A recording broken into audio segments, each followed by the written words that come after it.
Hello, and thanks for stopping by. Seeing as the festive season is now upon us, I think it's time to unwind with another exploration of some more London pubs. As with last year's episode, which I'll link below in case you missed it, the pubs featured in this video all bear names which, with a little imagination, evoke the spirit of Christmas. Amongst the taverns we'll be seeing are tales of rowdy East End fairs, a captured warship, a lost sports venue, and much, much more. I'll even throw in a few Charles Dickens references to make it so that's a little bit more Christmassy, and perhaps a cheeky bonus pub too. So on that note, wrap up warm and we'll get going.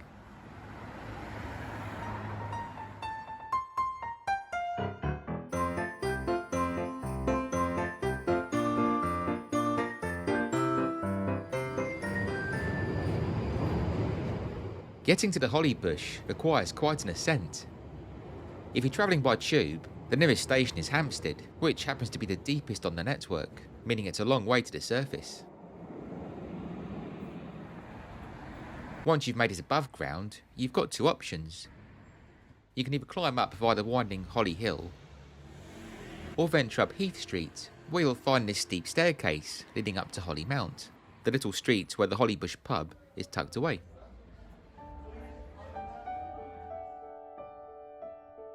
Once you've made it up here, you'll no doubt be thirsty, and the Hollybush is a wonderful place to enjoy a drink.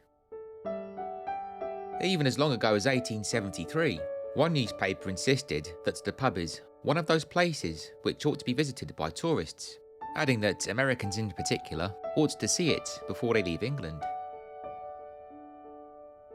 The Hollybush as it stands today dates back to 1790, although it would appear there was a tavern in the vicinity before that, and it's built upon a site once occupied by stables, which were connected to a house formerly owned by the artist George Romney. Romney's house, a big rambling structure which he himself designed, still exists. You can see it around the corner, complete with a plaque on Holly Hill. As an artist, Romney's favourite muse was Lady Hamilton, Lord Horatio Nelson's mistress, and so powerful was her allure, he painted some 60 portraits of her.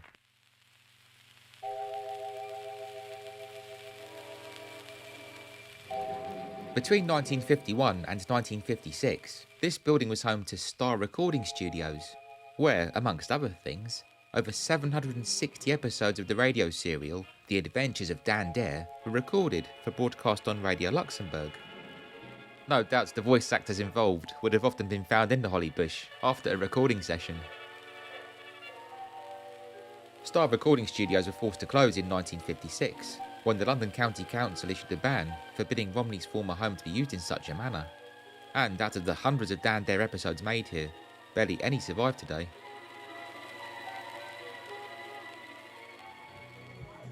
During its early years, the Hollybush was a popular assembly room, and all manner of meetings and debates took place here, including gatherings of the Kit Kat Club. The pub was also popular with literary figures. John Keats, for example, who lived nearby off of Damshire Hill, was known to have drunk here, as did Charles Dickens.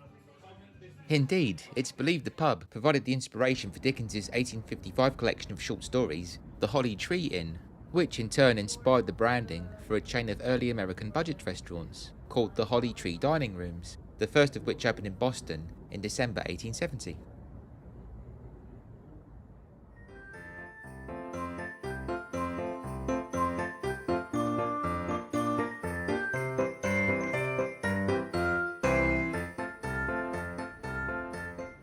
What goes well with Holly? Well, ivy of course, and so here's the Ivy House pub, which can be found on Stewart's Road, a residential street located between Honour Oak and Peckham Rye. There's been a pub on this spot since the 19th century. The first incarnation was spread across 3 cottages, and was known to locals as Dickerson's, after the landlord, Mr. Dickerson. The pub's official name though was the Newlands Tavern, and from its earliest days it was quite a landmark, noted for its musical society, which was said to be the best in South London, and various links with local sports clubs, including Honour Oak Cricket Club, Nunhead FC, and Newlands Athletic Club, all of who used the pub as their base. In 1937, the 3 cottages which made up the Newlands Tavern were demolished to make way for the pub we see today. The current building was designed by A.E. Sewell, the Trim Brewery's resident architect, and with its wooden panelled interior, it maintains many of its distinctive 1930s features.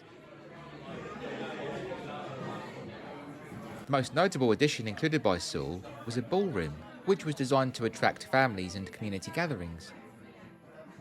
In later years, most notably in the 1970s and 80s, this space became a popular gig venue, especially during the days of the pub rock scene, and all manner of greats, including Joe Strummer, Elvis Costello, Dr. Feelgood, and Ian Dury, all played here.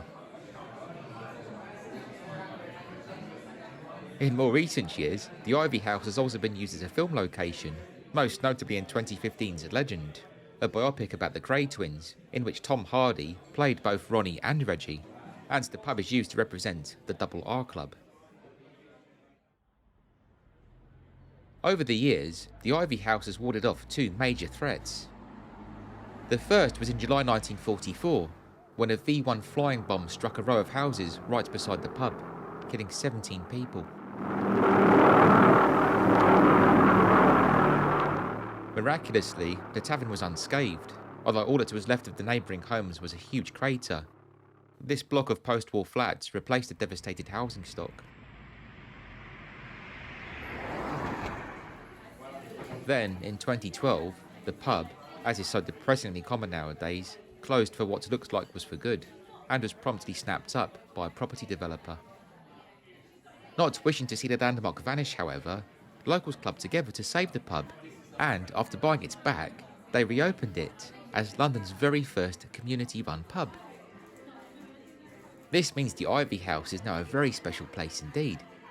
As well as being a pub, it also acts as a community centre, offering dance and yoga classes, along with poetry and comedy nights, festivals, and much more.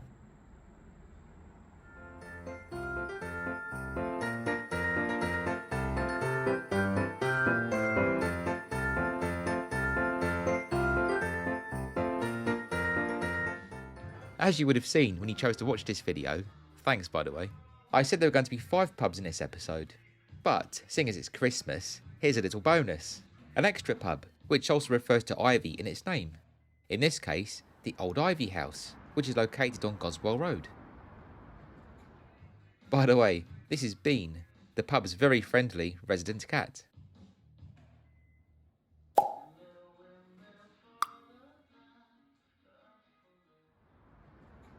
The Old Ivy House was first known simply as the Ivy House, but given it's been here since 1811, I think it's earned the right to call itself old, a label it's maintained since at least 1860. The pub as it stands today dates from 1880, when, along with other neighbouring shops and houses, it was rebuilt as part of a slum clearance.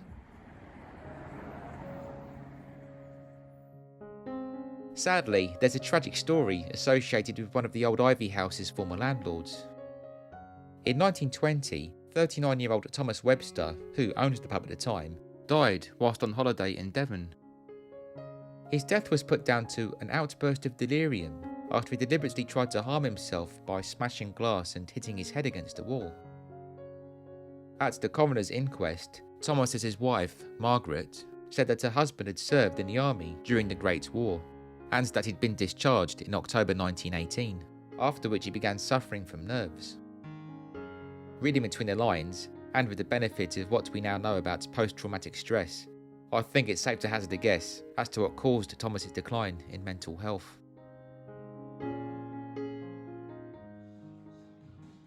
On a happier note, there's another Charles Dickens connection here, as it's on Goswell Road, or Goswell Street as it was then known, that his very first novel, The Pickwick Papers, begins, when we're told that, upon rising from his slumber, Mr. Pickwick throws open the window, and so content is he with the view, goes on to declare that, "I might be content to gaze on Goswell Street forever." I wonder what he'd make of the view today. When The Pickwick Papers was first published in 1836, the Old Ivy House had already been in business for some 25 years, so it's a place dear old Mr. Pickwick may well have been familiar with. Another fellow, and someone who in this case was very much real, who would have known this pub, was Tom Smith, the man credited with inventing the Christmas cracker. Tom was a confectioner by trade, and in the early 1840s he opened his first shop on Goswell Road, from where he sold cakes and sweets. In 1846 he travelled to Paris, and whilst there, he discovered the traditional French treat known as the bonbon, a sugared almond wrapped in a twist of fancy tissue paper. Tom loved the bonbons, and so back in London, he decided to start selling his own version, developing the concept further by placing printed mottos within the wrappers, similar in a way to today's fortune cookies.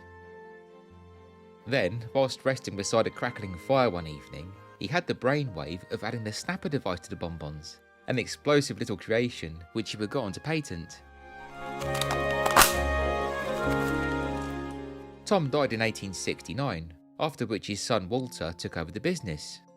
And it was Walter who decided to add paper hats and little trinkets to the crackers, thus transforming them into the Christmas staples we know today. The business became so successful that the Smith family had to move from Goswell Road to larger premises at Finsbury Square, where, by the 1890s, their Christmas cracker factory employed around 2,000 workers. This Victorian fountain on Finsbury Square was erected by the family, and if you look up, you'll notice these motifs, which appear to represent Christmas crackers. What do you think?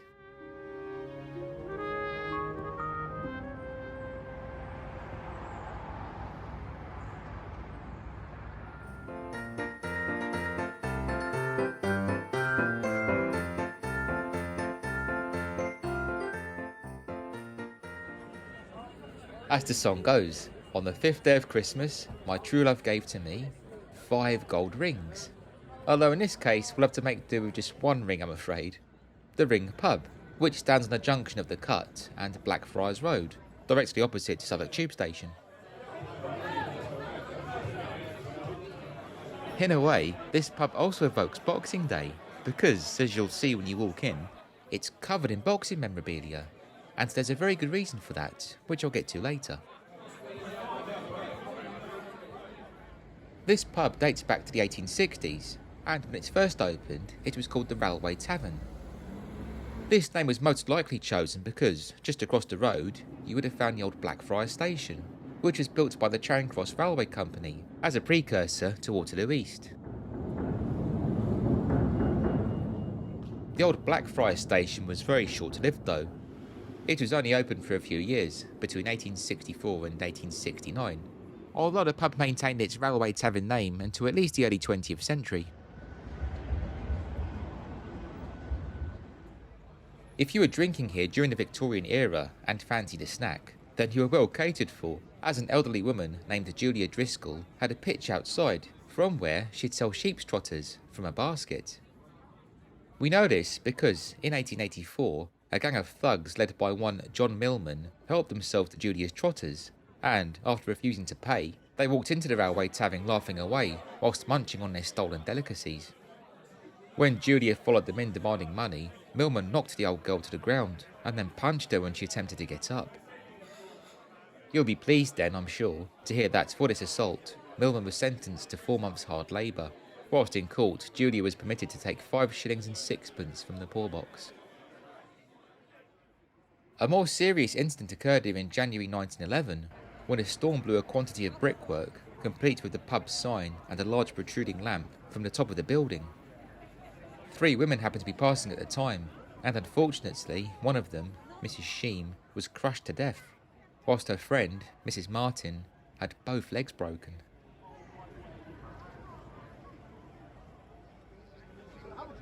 Let's return now to the pub's current name and associated boxing memorabilia. What's the story behind all of this? Well, it's all a reference to another building called The Ring, a now lost boxing venue, which used to stand opposite, on the site now occupied by the modern Palestra building, which, by the way, is also a reference to the venue, as Palestra is the ancient Greek term for a wrestling arena. The Ring began life as a chapel, opened in 1783 by the Reverend Rowland Hill, who had his place of worship built in a circular shape, his reasoning being that this meant there would be no corners for the devil to hide within. The block of flats which stand opposite to the ring and Palestra are named after him. After many years, the chapel fell into disrepair and was then used as a warehouse. That is until the former boxing champion, Dick Burge, and his wife Bella stepped in. The couple figured the building would make an ideal boxing venue, and so they went about transforming it. To carry out these renovations, they employed a large number of homeless people, and when the ring was complete, Dick and Bella offered further support by running a regular soup kitchen from here during the daytime. The ring opened on the 14th of May 1910, and fights were held here 4 to 5 times per week. The venue also contained a gym, and in later years, wrestling was added to the bill. As a former boxer, Dick Burge was never one to shy away from a fight, and so when the Great War erupted in 1914, he joined the army immediately. He served throughout almost the entire conflict, yet despite the bombs and bullets, it would be the Spanish flu which killed Dick Burge in 1918, just a few months before the war ended. When his funeral was held at Marylebone Parish Church, an estimated 2,000 mourners turned up to pay their respects. His beloved Bella, meanwhile, had been running the ring pretty much single-handedly throughout the war. It was particularly known for its charity bouts, staged in aid of the Red Cross, and in the wake of her husband's death, she continued to run the place, playing an active role at every level. This essentially made Bella Burge the world's first female boxing promoter, and so respected was she by Londoners, they affectionately nicknamed the tough woman Bella of Blackfriars. This rare footage was filmed at the ring in 1930.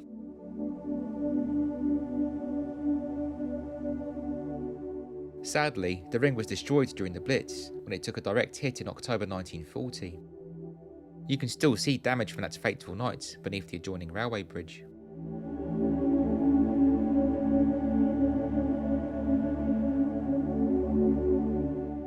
In later years, Bella appeared on an early episode of This Is Your Life, and she passed away in 1962, aged 85. Today, the Ring pub, along with the Ring Boxing Club on nearby Ewer Street, are the only reminders of the lost arena in which Bella played such a pioneering role.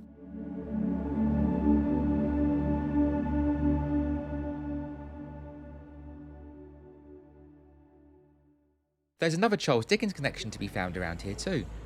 This unusual sculpture of a dog and pot, which is a recreation of a shop sign, as seen in this old image, which Charles, then aged around 12, used to walk past on his way to and from work at Warren's shoe polish factory.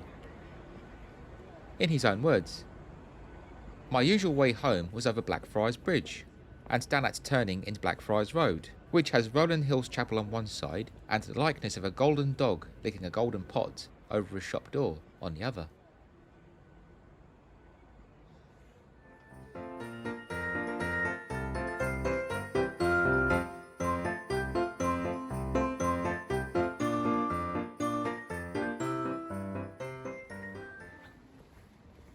Located a short distance from the famous Roman Road Market, the Green Goose, which dates back to the 19th century, is a proper East End pub, which you'll find on the corner of Anglo Road and Cardigan Road.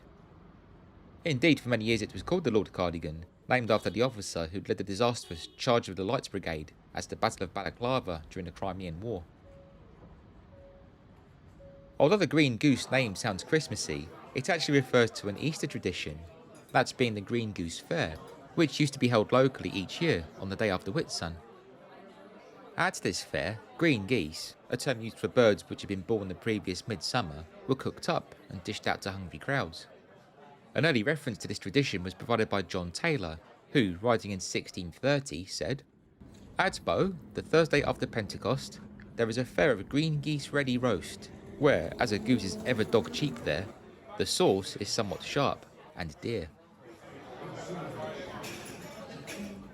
Whilst the idea of people tucking in to roast goose at an outdoor Easter gathering may sound civilised, the Green Goose Fair was in fact anything but. It was a notoriously rowdy affair, known for its vice, violence, and overall drunken behaviour, and these negative associations led the authorities to finally close it down in the 1820s. Along with the pub on Cardigan Road, the Green Goose Fair is also referenced by this plaque, which can be seen at the southern end of Fairfield Road.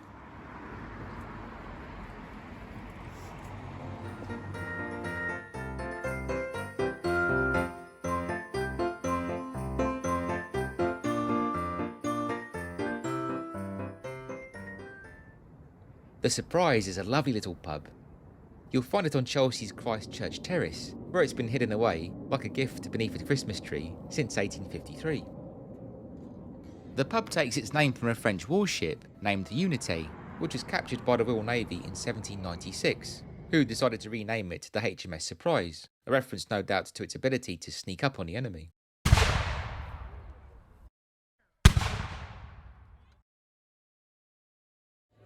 In the late 19th century, a customer who may well have drank here is the legendary American author Mark Twain, who in the 1890s lived just a minute's walk away on Tedworth Square. When a blue plaque to mark this connection was unveiled in 1960, Twain's daughter, Clara, stated that her father had loved that little house and all the surrounding region. Another writer who lived a short walk away and may well have popped in was Bram Stoker, author of course of Dracula, who I made a video about a while ago. I'll leave a link to that below in case you missed it. Similar to the Ivy House, which we encountered earlier, a row of houses neighbouring the Surprise were destroyed during the war when a landmine was dropped here, and on this occasion, part of the pub was damaged too. This didn't stop the Surprise from going though, and by the 1960s, it has become a real hotspot of swinging London, with its proximity to both the King's Road and Chelsea Art School, making it a real bohemian place. However, despite surviving war damage and having been around for over 150 years, the Surprise closed in 2006, and as it remained shut for several years, it looked like its time was truly up. But following a twist of fortune, it reopened several years later, and I'm happy to report that it now appears to be going strong. So, as you can see, there's always hope. On that note, I'd like to wish you all a very Merry Christmas. Thank you so much to all of you who've watched and followed my channel this year. Your support really does mean the absolute world to me, and I can't wait to continue sharing London's history with you in the new year. Cheers.